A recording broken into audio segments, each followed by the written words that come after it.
In this video, I'm going to show you a client community call that I had in my program so you can specifically see what we talk about every single week. This one is a really good one. I couldn't help myself but share it with you. And it's about proving yourself and showing yourself how to stay up, how to stay disciplined, how to stay consistent even through the hard times, how to learn from your failures and use them as fuel to push you further towards success. This is going to be very, very valuable.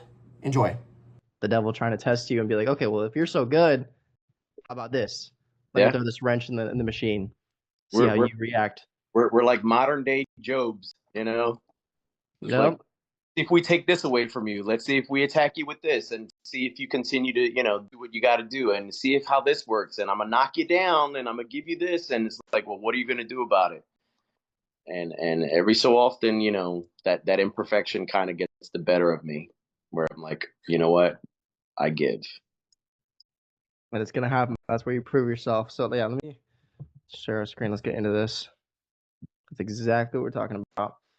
So today I'm gonna go over proving yourself, the power of getting back up. Super important. I'm gonna be recording this too, so everyone will be watching after.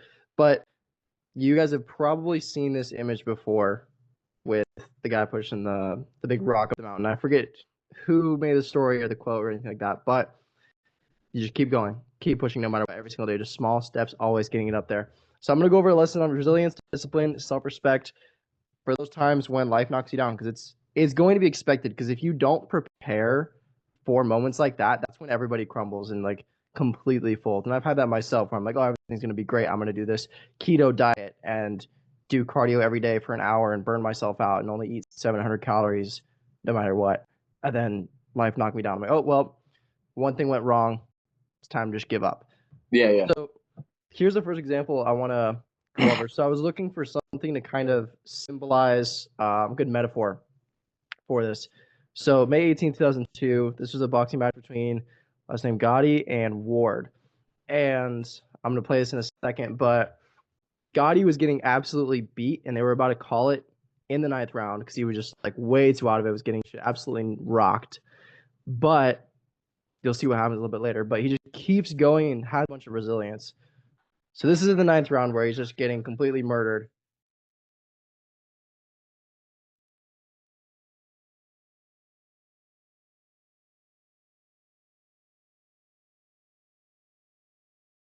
Gotti's in the blue. I don't see anything. Hold on, let me see it. Oh, here we go. I got it. Yeah.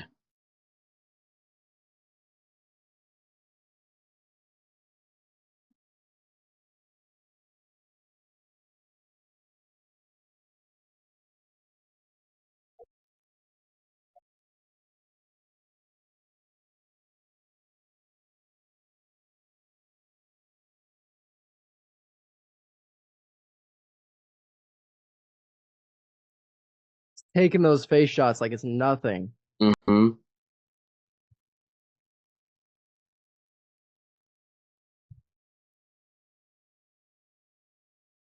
I remember this.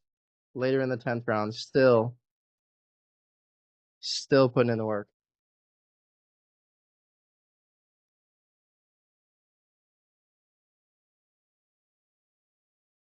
He simply doesn't care. He's still going, still putting up a good fight no matter what. Look at his face. I doubt he can even see out of that left eye right now.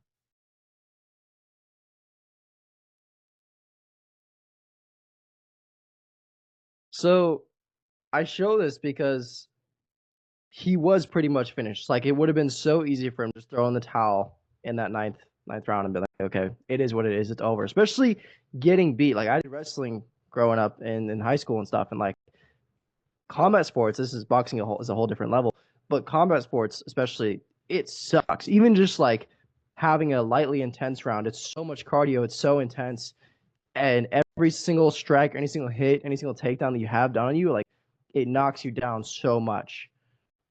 And he still kept going. He had the heart. He kept pushing. He knew that he was going to give his best no matter what, even if the circumstances were how they were. It's like he didn't let his emotions get in the way of it. He's like, I don't care how I feel. I'm going to keep going. And that's why this is one of the most like sought after influential matches, which is absolutely crazy. So he came back swinging on round 10 and pushed him to the final bell. So Ward actually won through majority decision, but Gotti's ability to get up and fight back was literally impossible. It's like this is a dead man walking almost. That's what made this fight so legendary. So The idea with this is it's not about how hard you hit if it burns out. Like my old thing I used to do back in the day, like I told you, one meal a day, doing tons of cardio, trying to just hit as hard as I could, but I'd only be able to get a few hits out, and I would just quit and give in when it got hard. It's about how hard you can get and just keep moving forward. Because the person who keeps moving forward, the person who keeps going and persists, will always end up on top because they learn from their failures and their mistakes and just keep going no matter what.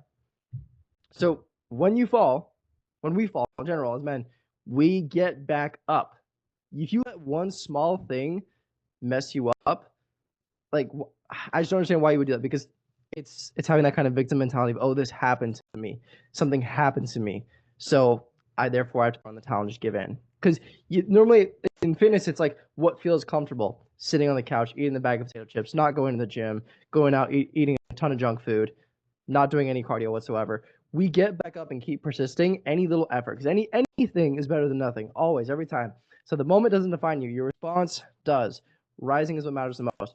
How you respond to the hard situations shows your true character. And the cool thing about us being humans and our personalities is we can adapt and we can change and evolve. So even right now, if you think, okay, if I got knocked down really hard right now, if someone literally on the street walking up to me, socked me in the face, and I fell to the ground, would I fight or flight? Like, would I run away or would I get back up and fight?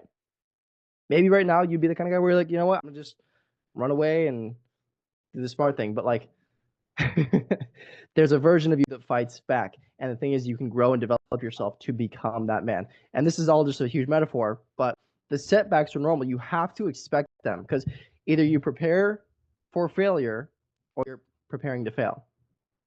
If you don't expect any setbacks, any failures whatsoever, that's not going to happen. There's no perfect world. There's no perfect journey.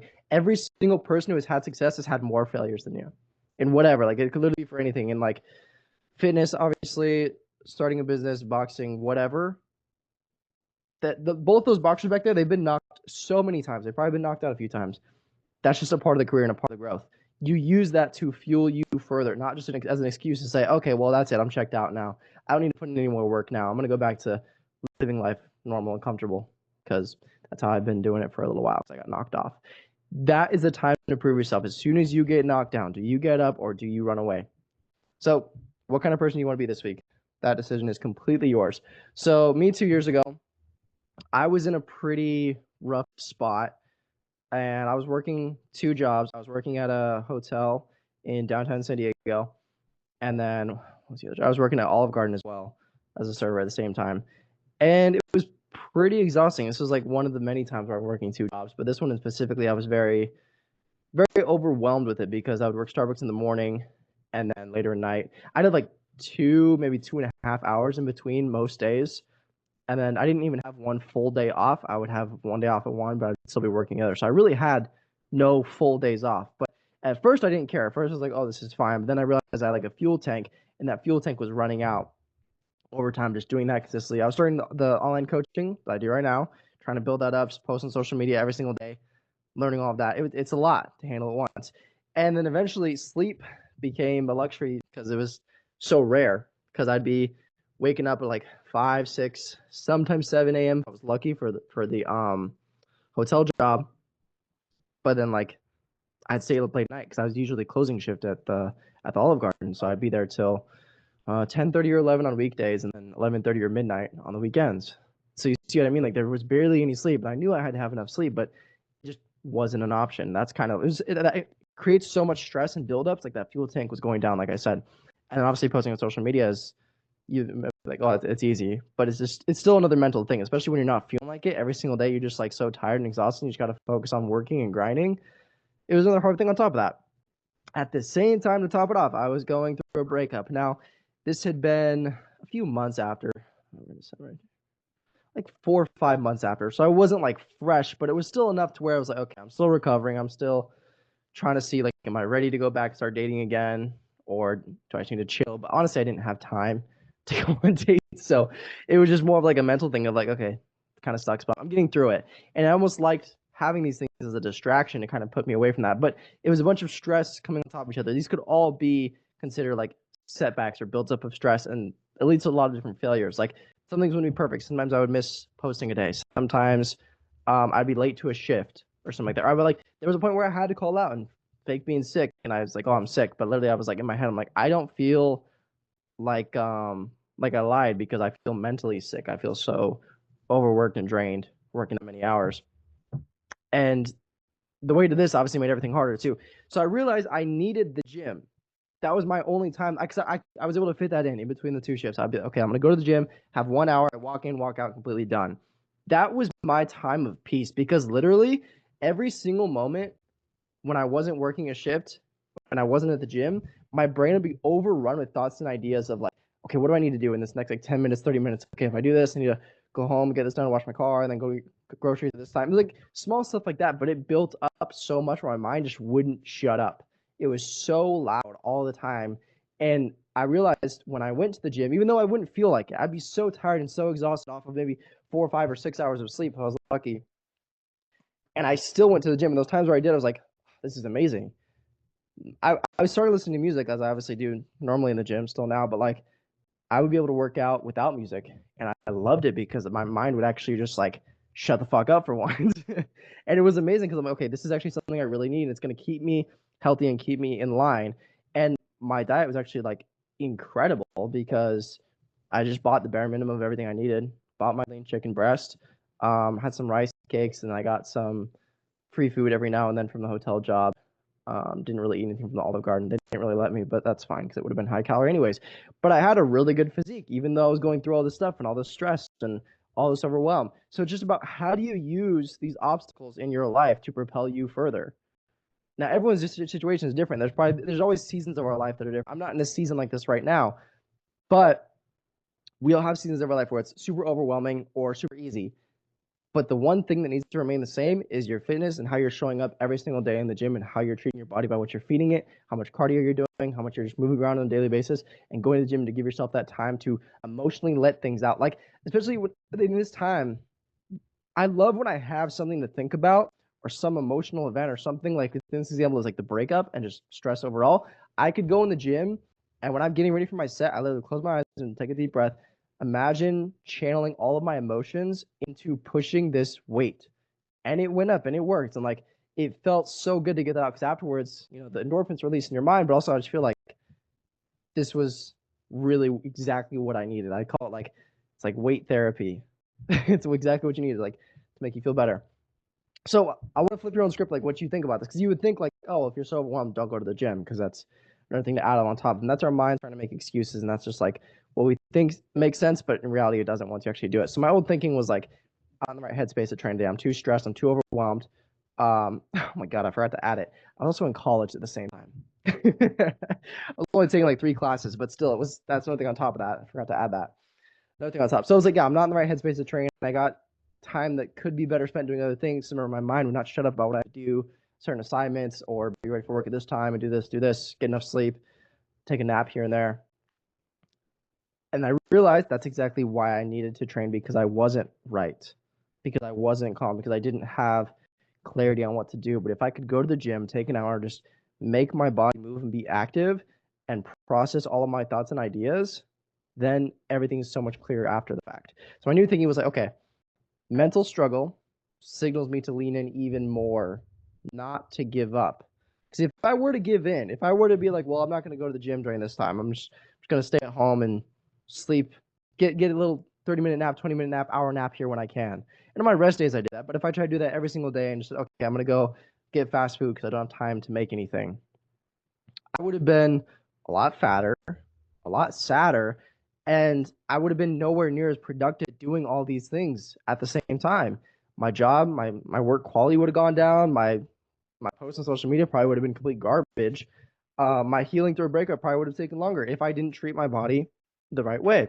So the health is the one thing you have full control over. I didn't really have control of my situation. Like all these things I had to do. I had to work the 2 jobs to pay rent. I had to start the online coaching because I knew I wanted to build my future and help other people at the same time.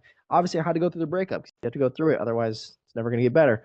All of these things, it might seem overwhelming. You don't have control over them, whatever they are in your life. The health is the one thing you will always have full control over, and no one can take that away from you. Even if you were, this is a dark example, but if you're like taken and kidnapped to another country and they put you in prison or something, you can still do push-ups and pull-ups and eat the right thing. Like if you're put in jail, it's a crazy example, but like No one can take that away from you. And that's always going to be a guaranteed thing to make you feel better and help align your life in the right way.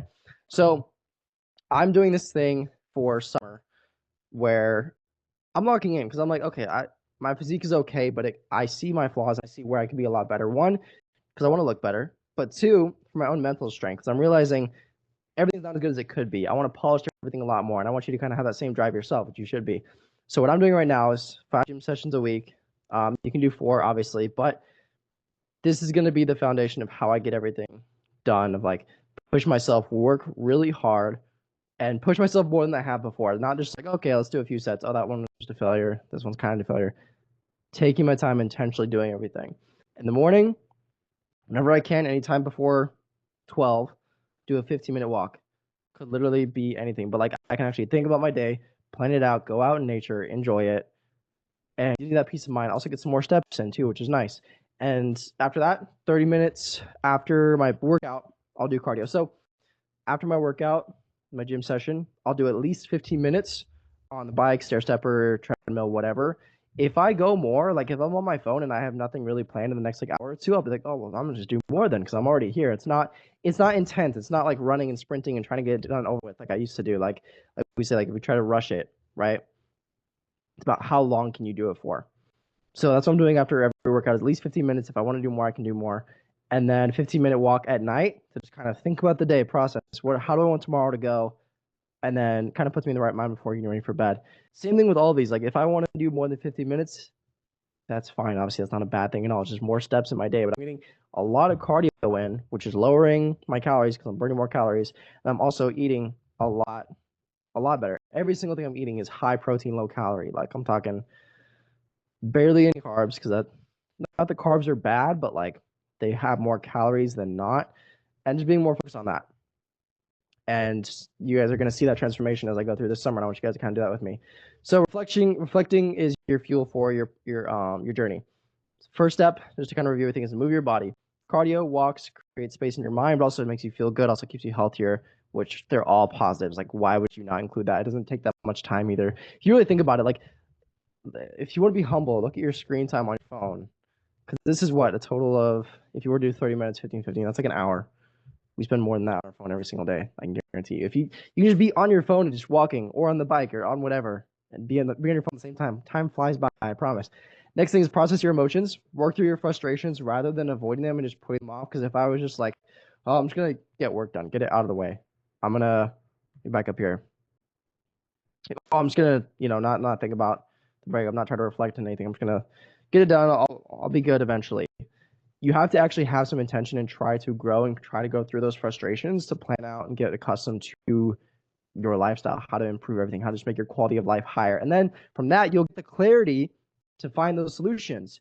Because when you give your mind that space, when you give your mind and body the exercise that it really wants, that's what our bodies want. They want to be healthy. They don't want to be a fat ass sitting on the couch eating a ton of junk.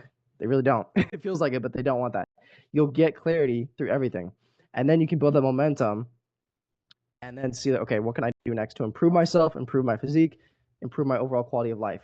And it's a cycle. You just go through, move your body again, process your emotions, gain clarity, improving your life endlessly. And there's going to be a wrench thrown in this gear. Things are going to be off a little bit sometimes. But that's where we realize, okay, let's move our body. Let's just go through emotions. Let's restart, gain clarity. Okay, why did that failure happen? Why did that setback happen? Why did I have a binge? Or why did I skip 3 days of workouts? Okay, let's go on a walk, think about it, process the emotions. Okay, I got clarity how to do it now. Okay, let's get back on into it. Let's do this again. It's just like a system that keeps building on each other. So what I want all you guys to do in this month, this week, pretty much like this summer as we go into there, because it's 50 days until summer. First, I want you to prove it to me that you're coach, that you can do it, you can get back up and push yourself no matter what. Show your commitment to the process because that's really what matters. Now, even bigger than that is prove it to the community. Prove it to all the guys in the muscle metabolism community. They are counting on you, even if like it doesn't seem like it. Everyone in there is kind of looking at each other like, okay, are we all making progress? Or like, what are we doing? Are we working hard this summer? Or are we kind of slack off? It's like, be that leading person, be that example to everyone else of like, holy shit, like Matt is crushing it. Like he's doing really good. I need to get my ass in the gym. I need to get myself in check. I want to do more cardio so that way I can level up and kind of have that friendly competition and kind of beat him. See what I mean? And then most importantly, the biggest basis of everything is to prove it to yourself That's the promise that matters the most, because we lie to ourselves all the time. It's so easy to let ourselves down. Like, you could wake up one morning and have a ton of motivation and be like, okay, today I'm going to eat good. Today I'm going to eat clean. And you have a salad. You have another salad in the day. And then it gets late and you're like, oh, well, you know what? I'll get fast food. It doesn't hurt, right? And you do that. And okay, well, I'm going to go to the store and buy some chips just to have in the house for my cheat day later. And then you end up eating that the whole night. You just let yourself down. And that's the whole process that so many people go through. It's just lying to yourself, which doesn't help in anything whatsoever. So leverage all of these things. Leverage it to yourself. Like, okay, I'm going to hold my word to myself, hold myself accountable. I'm going to hold myself to the community to show everyone else I can do this. And then also to Jake as your coach. So decide on one non-negotiable for the next 7 days. Write it down, commit to it. I'm not saying that you have to do this exact strict plan that I'm doing right now, but pick something that I talked about on this call to do yourself. Maybe that's 5 sessions at the gym every single week. Maybe that's the 15-minute morning walk. Or, I mean, you guys are already doing the 10-minute walks per day, but maybe adding on some post-workout cardio whenever you have time. Doing 15 minutes of cardio every single day. Pick one thing and make it a non-negotiable for the next week. 1 week is super easy. Just write it down, say, every single day I'm going to do this. Commit to it, and then that will bring you to that next level. So discipline doesn't care about your feelings, no matter what. Like, your body and how you actually look in your physique, it doesn't care how you feel. It just cares what you're putting into it. It cares about the calories you're burning. It cares about the muscle that you're putting on. That's the only thing. You can't tell your body like, oh, I don't feel good. My mental health isn't good right now. So can you be a little nice to me? Can you help me not gain as much body fat? It's science. It's physics. It's thermodynamics. Your body doesn't care. Success belongs to those who keep showing up and putting in the work no matter what, getting up, expecting the failure, knowing how to overcome it. And the cool thing is, once you overcome that failure, that problem, you then have the ammunition next time a problem like that comes. Like, you know what? I can handle all these problems. I want a bigger problem. I hope you enjoyed that training. Hope you took some notes. Hope it was very useful for you. If you want to apply to become one of my one-on-one clients, I'll leave a link in the description where you can answer a few questions. Then we'll hop on a Zoom call one-on-one to see if it's a good fit, see if it makes sense for us to start working together and start getting you incredible results like all of my one-on-one clients are. Now, subscribe if you're not already. I'll see you in the next one. Peace out.